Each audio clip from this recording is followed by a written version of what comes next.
So we already know in the US and in many other jurisdictions that 3/4 of the market are not securities, even in the US, Canada, and Taiwan, the three jurisdictions that follow something similar to the Howey test. But for 3/4 of the market, it's not particularly relevant as a legal matter, as a regulatory matter. And it's legal. I mean, it's a coin. It's real. So after Gary Gensler, the head of the SEC, taught a course on MIT called Blockchain and Money, he has gone on a brigade to attack the crypto industry, specifically Ripple's XRP. And over the past week, something drastic has happened, and the reason why XRP is up 59%, sitting at 87 cents right now. With this update from the SEC.gov announcing Gary Gensler's resignation, and coincidentally he's leaving right after the NVIDIA and SMCI accounting fraud finally gets released. Could it be that Gensler was behind this entire accounting fraud? Well, in this video, we have some epic crypto news to cover with you guys over the next few minutes.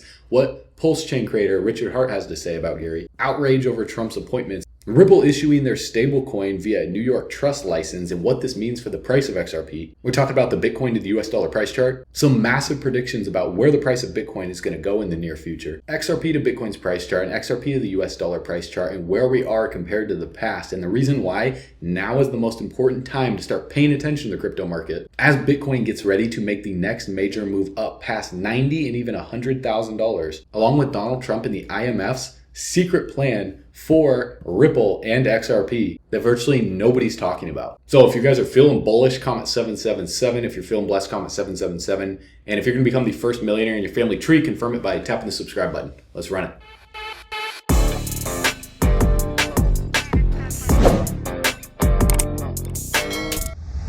In our base case, it's around $650,000. In our bull case, it's between $1 and $1.5 million. Now, remember, we were the first public asset manager to gain exposure to Bitcoin in 2015 at $250. And we still, at 90,000, I think we have a long way to go. Why? Well, first of all, we're getting regulatory relief here. And I think that's one of the most important things coming out of this administration. We will get regulatory relief on all kinds of innovation, including healthcare. So the other thing is we're looking at Bitcoin now being viewed as a new asset class.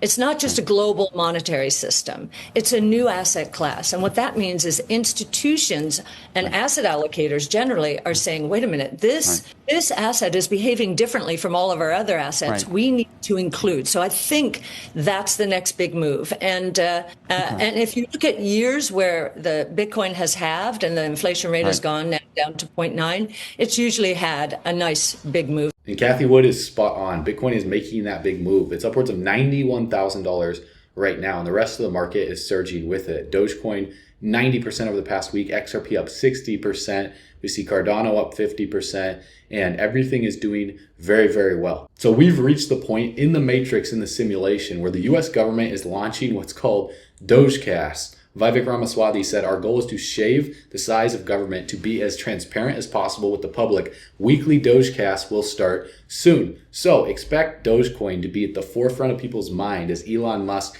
Donald Trump, Vivek, and other people start marketing Doge, Department of Government Efficiency, and that is just going to pump meme coins through the roof. That's going to pump the overall market through the roof. So it is time to lock in. You know, if your girl, your wife, she's saying, baby, please pay attention to me, or if your husband is not paying attention to you and you're focused on the crypto market, it's time to lock in because Bitcoin is pumping and we're escaping the matrix. So when we look at the Bitcoin to the US dollar price chart and we see on the relative strength index on the hourly, we saw the RSI top out right here. Now, when the RSI tops out, it doesn't mean that the price just comes rocketing back down when we get in overbought territory. It means the price has to cool off and range for a bit while the RSI resets. And so what we see happening here is we see a series of lower highs on the relative strength index. We see a higher high got printed in on the 13th of November, and we are breaking out right now again. So for Bitcoin to make another higher high on the price chart, and let's say it breaches upwards of $93,000, it goes into price discovery again to 94, 95. What I would expect to happen is for the relative strength index to put in a lower high than the high that came in right here on the 12th of November for a bearish divergence. And so what that would look like, and again, there's no guarantees, right? This is not financial advice. These videos are purely for education, informational purposes only. I like to show you guys data, and then any predictions I put into the market, you know, are my own opinion. So don't buy or sell anything I talk about. Just watch these videos and do your own research. But I would expect there to be another massive move to the upside, potentially to 97, 98K. Maybe Bitcoin breaches $100,000, and then for us to see some type of liquidity flush really fast, and then a new consolidation up near $90,000 to $100,000. And what that would look like is the RSI coming up above 70 again, but putting in a lower high than right here. Because as you can see on the 12th of November, it was at 90 out of 100. We saw something similar happen to Bitcoin when Bitcoin broke out from $50,000 all the way up here to $60,000, and it consolidated within this range for about 4 days before making another massive move. And then we saw this major liquidity flush of people that were longing the market and getting overly excited to wick all the way back down below $59,000 before continuing the uptrend. So be very, very careful entering into leverage on breakouts like this, because let's say, for example, you enter into a leverage position right here and you long it, the market starts breaking out. You're like, well, I'm in a profit. You don't close your trade. And then all of a sudden you see it do something like this, and then boom, flash crashes, you get liquidated, and then the market continues the uptrend. Because if we look at the relative strength index right here, when Bitcoin rallied upwards of $64,000, you know, the RSI was all the way up here at 87, almost at 90. We saw this downtrend right here. We saw a break of this descending resistance, and the RSI came all the way up on this rally. If I just go ahead and clear the drawings, when Bitcoin breached above $69,000, well, what was happening there is Bitcoin put in a higher high, whereas the relative strength index put in, it was a slightly lower high, right? It was almost equal, but as you can see, it came up to about like 83, whereas right here is like 86. So technically that is a bearish divergence. It's not really a strong one, but nonetheless, look at how big of a price difference that is in the price chart compared to a lower high on the indicator. So when we see that happen, this is where we see leverage flush outs, and we see quick reversals in the relative strength index back down again, and then the RSI resets. Once the RSI resets, you don't buy in on, you know, the hourly candle or even daily candles. Sometimes when the RSI is all the way up here, you wait for the RSI to reset before you enter in to your positions to ride the next momentum phase to the upside. And so then we see a much more macro version of that take place. And then we see eventually the momentum shift, because as you can see in the bottom of the screen, when I zoom out a little bit, you know, we see the price on Bitcoin's price chart constantly making higher highs all the way up until March, before we went through that 6-month grueling consolidation period. So it shows us on the macro, when we form higher highs on the price chart, 1 higher high, 2 higher high, 3 higher high, 4 higher high, 5 higher high, and that was over the period of 14 days, but it was actually much longer than that, because if you zoom out, the rally really happened all the way back here from the low of January. So we can draw this trend line right here, and you can see higher high, higher high, higher high, higher high, higher high, higher high, and that lasted from the low right here to the peak about 50 days. And so the rallies are really quick. Sometimes they're a month, 2 months, 2 months max, maybe 3 months, and then we go through long, like 3 to 6 month consolidation periods. And how you know when these consolidation periods are coming is you watch for bearish divergences. So we can see that as we were forming higher highs right here during that blow off top at 64K, Bitcoin still kept marching, whereas the relative strength index kept putting in lower highs. It could not pass 88 on the RSI.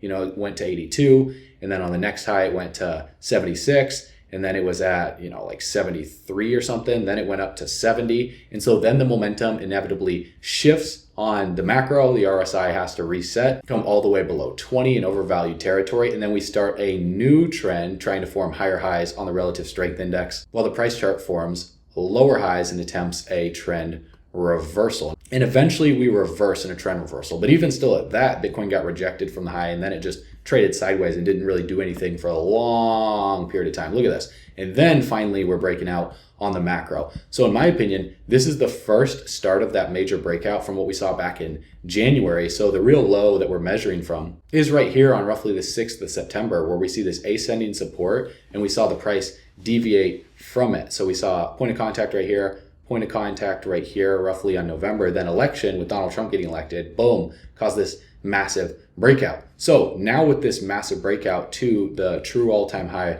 right here, it put in a lower high from this high right here at $89,000. So what we're starting to see is this bearish divergence, where if we get rejected from this descending resistance right here, then Bitcoin's price could potentially see a rejection from the all-time high and come back down to backtest these previous levels of support. Now, if $85,000 doesn't hold and we do something like this for Bitcoin, we could see a liquidity flush out down to these levels before we try and continue the bullish momentum leading into Christmas. So just be on guard right here, because we need to clear this descending resistance and put in a new high on the price chart to go into price discovery to continue the momentum for Bitcoin to do something like this, and then potentially a quick leverage flush out and then consolidation like I just talked about. But when you're in doubt on what's going to happen in the short term, we just zoom out, because this is the only Bitcoin chart that you need to understand. What seems to be happening is the dollar is just staying a dollar and Bitcoin just keeps going up. But what's really happening is Bitcoin is holding value at the pace that the dollar is losing value because of how much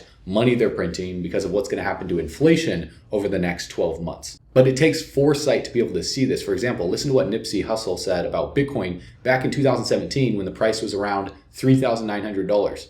There's less than 1% penetration, and that's a fact, because I can't spend Bitcoin here. I gotta still spend US dollars or MasterCard credit or, established credit. Any one of these stores, there's no penetration in the real world. But there's a $27 to $800,000 increase in investment in this space. But there's a 1% penetration in the real world. So what happens when it gets 5% real world? When more people can spend their cryptocurrency at the store, at the restaurant, on the airplane, which is why we came to Amsterdam, because there's a city out here where the whole city is cryptocurrency friendly. And this is an example of what's going to happen to the rest of the world. And we think that if you get in now, when the value spreads, when the accessibility spreads, you'll be sitting on the right chair. And, being out here further brought that to my attention, reinforced my belief in it, and we put our money where our mouth. So the best investors in the world are really good at just buying early and doing nothing for long periods of time and not worrying about the day-to-day. The US national debt just broke $36 trillion. It's up over $8.2 trillion since Biden took office. Can you believe that? It took 43 presidents, 216 years to add the first $8.2 trillion. Biden did it in less than 4 years. Trump held the single-term record of $7.8 trillion in debt. Biden has already shattered it. So no matter what happens with Trump in office, the Federal Reserve and the Treasury are responsible for the national debt, and the debt ceiling always gets raised. Every single time they've hit the debt ceiling, you got like Janet Yellen, whether she stays in office or not, she urges for a debt ceiling increase, and then the US national debt just keeps going up. So this is going to be over $50 trillion over the next few years. And so that causes the dollar to go down, and that's what's causing crypto to go up over the past decade. So when we look at something like XRP, well, I've shown you guys this in previous videos on the XRP, the Bitcoin price chart. I talked about this phase in the cycle of where we're at right now. But if we compare it to the price chart, it's very interesting how Bitcoin's stock to flow rainbow indicator, that I'm going to show you in a little bit and explain what this means. But in simple terms, it basically shows the days until the next halving from 1,400 all the way to 0. And it puts a color up next to it. And then it shows where we are on Bitcoin's logarithmic, chart to basically explain and give you an idea of where we could be and where we could be going in the future based on the past. And so we can also put the Bitcoin stock to flow rainbow indicator on other charts, and then we can pair it up with, multiple charts using TradingView. And so all of this stuff we teach inside of our crypto education inner circle. So if you're holding XRP and you've been wondering about, what other projects out there can allow you to grow your portfolio, to have more capital, to rotate back into large caps like XRP before the bull run's over, our research team posted GOAT on the 13th of October of 2024 when it was right at a penny. And since then it rallied to over $1 and is currently still up over 5,000%. That's like turning $1,000 into over $50,000. Our team called Pendle at only a $16 million market cap, or 16 cents, back on February 18th of 2023, all the way back here. And since then, it's rallied up over 4,000%. That's a 40x. It's like turning $1,000 into over $40,000. Our team also called BitTensor Tau September 15th, 2022, before the token was ever even launched. And since then, Tau has rallied over 2,000%. 1,000%. That's a 20x. Our team even said Solana is most likely to be one of the easiest trades next year, and this was posted December 29th, 2022, on the day that Solana bottomed out at around $8. And since then, Solana looks like it's up over 2,500%. That's a 25x. It's like turning $1,000 into over $25,000. And the bull run is just getting started. The list goes on and on and on. Our team called Sui, Ondo, and even some of the biggest cult-based meme coins like MOG back in July 20th of 2023, the day that MOG launched. So if you want to learn how our team is finding these altcoins before they explode, we just launched Altcoin Pro University, where our research team gives you real-time altcoin picks with explosive potential for this bull run, along with 100+ expert curated classes crafted by industry experts to discover these gems yourself, on top of our live weekly calls every single week for in-depth crypto market analysis and daily updates. And that's just a fraction of what we offer inside of Altcoin Pro University through the link below. And although we make no guarantees because crypto is definitely risky, guys, this is only $97 a month or $970 a year. If you want to save $194, getting 2 months for free and unlock some exclusive bonuses, just go through the link in the description below. Get in right now. Watch the 26-minute video covering everything that Altcoin Pro University offers to help you become the first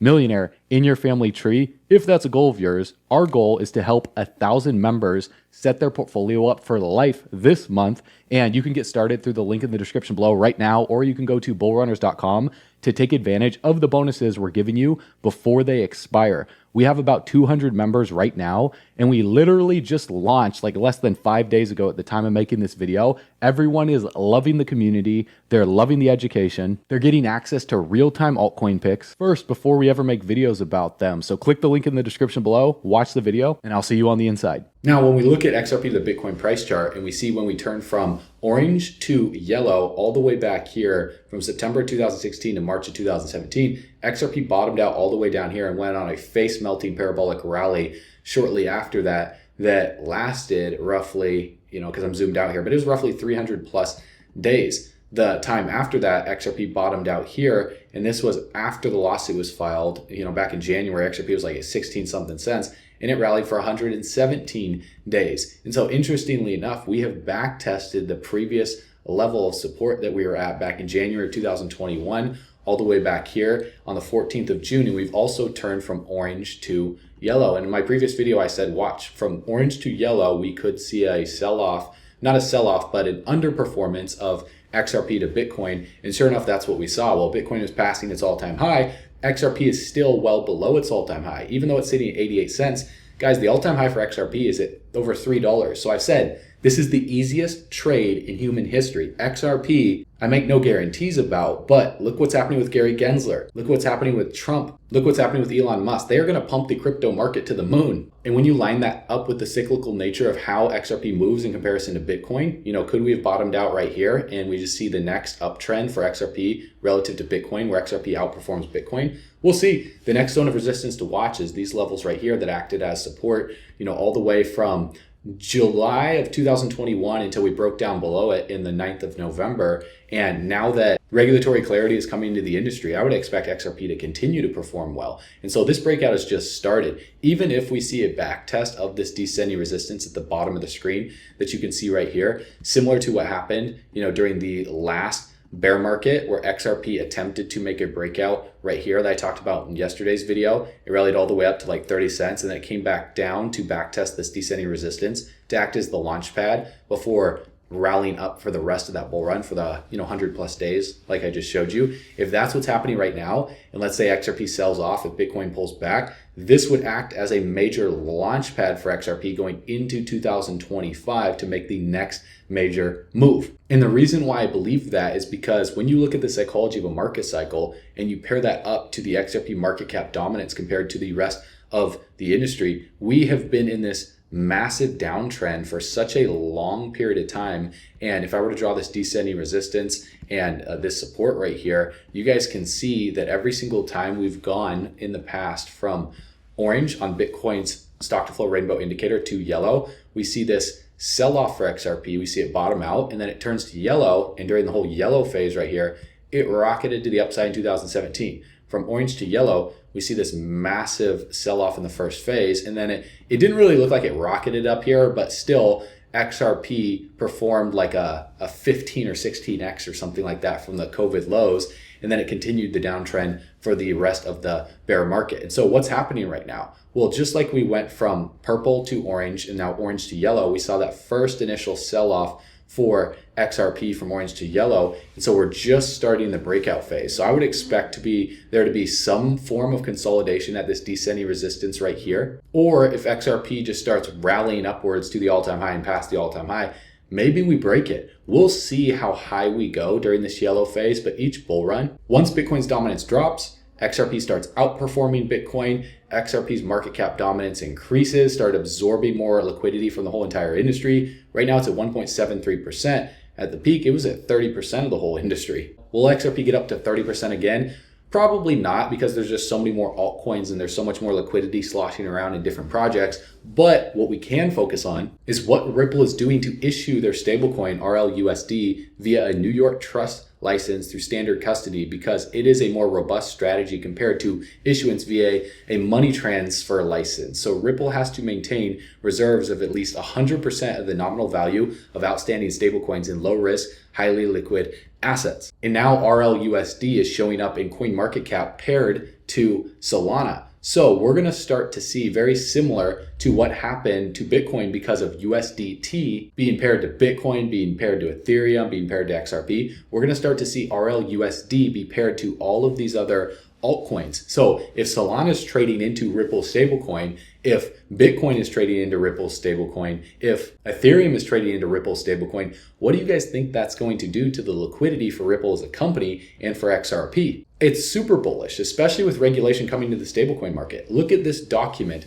right here saying stablecoin refers to a class of digital currencies that are relatively stable in terms of their price, right? They don't fluctuate like a token or an altcoin. Stablecoins offer instantaneous processing and security of payments as many cryptocurrencies do. They also offer stability with respect to their parity against fiat currency, or their parity against fiat currency. Two digital currencies that fall into this category are RippleNet's native digital currency, Ripple XRP, and Stellar's native cryptocurrency, Stellar's XLM. This is from the IMF, stating that Ripple is the currency exchange and remittance network created by Ripple Labs, enabling multinational corporations to settle cross-border payments by transferring XRP through the Ripple network, resulting in on-demand liquidity. And over the past few months, we've been covering this on the channel. For example, we posted this on our Twitter. If you guys go to BULLRUNNERS HQ, back in 2023, and this said that JP Morgan Chase is setting a November 19th, and this was last year, ISO 222 Go Live event.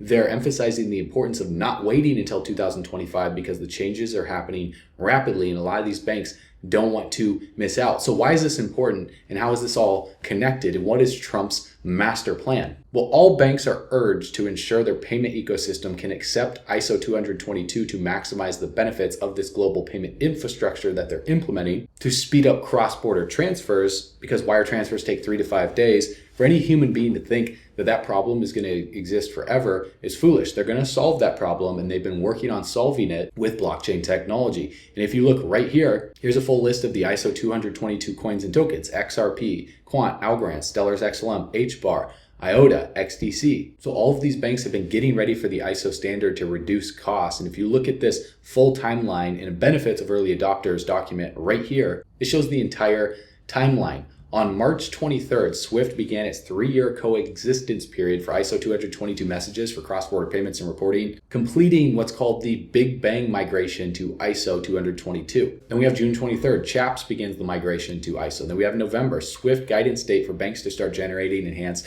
data. And then April 24th, CHIPS completed the full adoption of ISO. Then November 24th, Bank of England to mandate purpose codes for LEIs and FIFI or FIFI property chaps payments, so banking language, right? Well, March 25th, Fed to complete full adoption of ISO, the Federal Reserve. And then November 25th, Bank of England to mandate structured address and remittance data for payment messages. SWIFT coexistence period ends. Decommissioning of empty message formats. So this is by the end of 2025, November of 2025. And then in 2026 plus, the Bank of England to mandate enhanced data at the full MX schema level. Bank of England expected to introduce expanded requirements for purposes codes and LEIs. And so they're saying that ISO 20022 is likely to become a global standard for data exchange between financial institutions. Within 5 years, SWIFT estimates that 80% of high-value payments by volume and 90% by value will be used by the new standard. This is the biggest deal in banking, the biggest deal in finance in history. And so everyone wants to know, when is the final transition date? Well, if your organization uses the SWIFT network, the key date to keep in mind is November 2025. Your organization will need to be able to fully migrate to ISO by the same date. Now, based on Bitcoin's 4-year market cycle theory, that's beyond the end of the bull run, or right at the tail end of the bull run. So could the ISO standard be happening when a market crash is taking place? We shall see, but all the massive banks, all the massive institutions are diving in, and they're trying to be the front runners. For example, Bitwise filed to list its top 10 crypto index fund, BITW, as an ETP. As of October 31st, the fund held the following assets. We can see Bitcoin at 75%, Ethereum at 16.5, Solana at 4.3, XRP 1.6, Cardano 0.7, Avalanche, Bitcoin Cash, Chainlink, Uniswap, and Polkadot. And so this is a $1.3 billion fund that will be reconstituted and rebalanced each month to ensure it stays current with the fast-moving crypto market. And with Donald Trump vowing to fire Gary Gensler day one, which his inauguration day is January 20th, is day one a day after that? You guys let me know. But it's interesting to see, according to Stuart Alderoty, the reactions to Trump's appointments. Where was the outrage when Biden appointed a Goldman Sachs $100 million non-lawyer and pretended crypto academic with no peer-reviewed work and questionable connections to lead the SEC and dismantle an industry? There was no outrage about that. So people are calling, like, they put Tulsi Gabbard on like a terrorist watch list or something, and Trump appointed her. So Trump's giving the middle finger right now to the establishment that has been suppressing so much information, so many new technologies. And right here, the first comment from Brett is Trump will send XRP to the moon. So Trump's plan is to create a strategic Bitcoin reserve. As Bitcoin does better, that just brings more liquidity to the industry. XRP has been pumping hard the past week, and all the largest investors in the world are so thrilled about Gary Gensler resigning. Listen to what Richard Hart had to say. Gary Gensler likes to go on television speaking outside of his capacity of the SEC. So he'll go in interviews with people and say that he's not speaking on behalf of the SEC. Well, buddy, that means you're speaking on behalf of yourself, which means it's actionable. Okay, you are speaking on behalf of yourself, and you are moving markets, and you are manipulating markets. You, Gary Gensler, are manipulating markets outside of your authority at the SEC, which means you are personally responsible. You hear me hedging the heck out of my language because I don't want to catch a case. Not financial advice, do your own research, no forward-looking statements. But you, buddy, you're on record teaching at MIT saying that 75% of tokens are not securities, and then you get a job, you got your round trip, you got your revolving door, you got your 16 years at Goldman Sachs, but now you get to regulate Goldman Sachs. That's a good round trip you got there, buddy. You get to defend all your friends that you make all your money with. Hey, where's all your money, Gary? It's with all your friends that you're helping out by screwing the competitors, right? So in Gary's world, and by the way, so I would love to see Gary Gensler catch a charge for his manipulating markets with his speech outside of his capacity at the SEC. I would love to see him catch a charge for violating his oath. I'd love to see people suing him directly. Now, here's where this gets crazy. And if you guys want me to dive into this in more detail, then like this video, subscribe to the channel for the next one. But I did some research into the matrix, and I discovered some things about NEO, Thomas Anderson, XRP, and getting into gematria and how this relates to Donald Trump, how this relates to XRP, and the pieces to the puzzle that are being decoded that trace back for decades, where all roads lead back to XRP. If you guys want to see that video, then drop a comment below, let me know, subscribe to the channel. Also, listen to this. Hey bull runners, this is super time sensitive, especially if you're looking to stack more crypto before the bull run is over. Did you know that Visa and MasterCard lost a $5.5 billion class action lawsuit for imposing unfair fees on merchants and business owners? So if you own a business, or if you know any business owners that process payments with Visa or MasterCard between 2004 and 2019, that's 15 years, you could actually be owed a refund of 1 to 1.5% of your total revenue from that period. That's a lot of money. For example, this business that generated 1.6 million in credit card revenue during those years is getting back $28,000. This business that generated over $7 million is getting back $93,000. And this business that generated over $20 million during those years is getting back over $320,000. That's money they didn't even know was on the table. And all they did was fill out a form through the link below this video. It literally takes less than a minute to see if you qualify, but you don't want to wait too long because the deadline to file is February 4th, 2025. So the sooner that you fill out the form below, the sooner that you can reclaim what's rightfully yours. Plus, if you don't have a business, you can actually earn 3% by referring businesses that do qualify by creating your affiliate account through the link below. So this is a no-brainer way to get money back in your pocket to use for your business, or if you want to use it for crypto or other assets to invest in, you can do that. So click the link below. Let's get you paid.